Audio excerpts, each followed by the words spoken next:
Ballygunge cultural association তাদের পূজা মণ্ডপ। দাদা দুটো কথায় যদি একটু থিমটা বলেন ছোট্ট করে। আমাদের এবছরের যে ভাবনা এটা হচ্ছে উত্তর ভারতীয় একটা মন্দির স্থাপত্য, সেই স্থাপত্য তার সাথে বাংলার যে দারুশিল্প কাঠ খোদাই করে যে শিল্প, এই দুটোকে মেলবন্ধন করে আমাদের এবারের এই পরিকল্পনা। ক্যাপশন কি দিয়েছেন? ক্যাপশন কিছু নেই, বড় বড় একটা সুন্দর ক্যাপশন। আচ্ছা আমাদের গাঢ় ছড়া বাঁধা 6 বছর ধরে। আচ্ছা আচ্ছা আচ্ছা। তো এত সুন্দর সবার সাথে বালিগঞ্জ আর সমাজসেবী।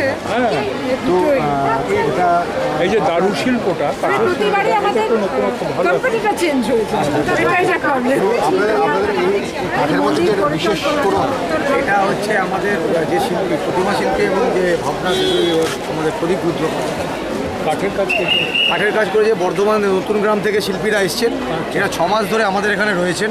হ্যাঁ, 6 মাস ধরে কাজ করেছেন, করে এই এত সুন্দর মন্দির আমাদের জন্য উপহার দিয়েছেন। এই কাশ্মীরের কাঠ না অন্য জায়গায় কোনো কিছু ব্যবহার করেছেন?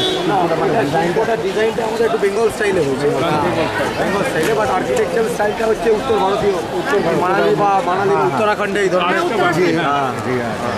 চলুন কিছুটা ওই রাজস্থানের ব্যাপারও আছে। হ্যাঁ, ওই কাজে কারুকার্যটা দেখুন, সাবধানে আসুন। অর্জদা সাবধানে।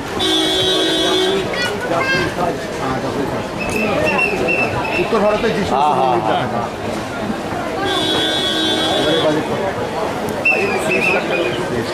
30 lakhs সৃষ্টিতে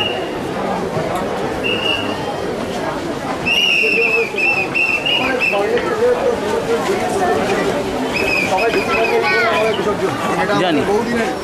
হ্যাঁ, ট্র্যাডিশন আমাদের বিসর্জনে একটা ট্র্যাডিশন আছে, সেটা হচ্ছে আমাদের বিসর্জনের শোভাযাত্রায় প্রত্যেকে ধুতি পাঞ্জাবি পরে যায়। আচ্ছা। এটা 1959 সাল থেকে এই আমাদের ট্র্যাডিশন, এবং আমার মনে হয় বাংলায় মানে শুধু কলকাতায় নয়, পশ্চিমবঙ্গেও আমরা হচ্ছে একমাত্র পুজো দশমীর দিন বিসর্জন, দশমীর দিন।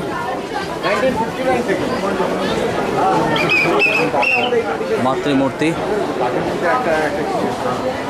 আচ্ছা, এটা মৃন্ময় মূর্তি।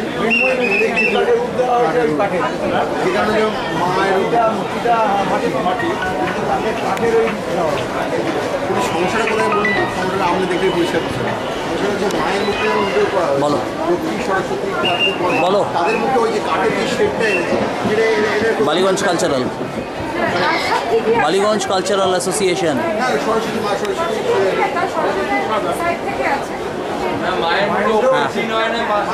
দশমীর দিন,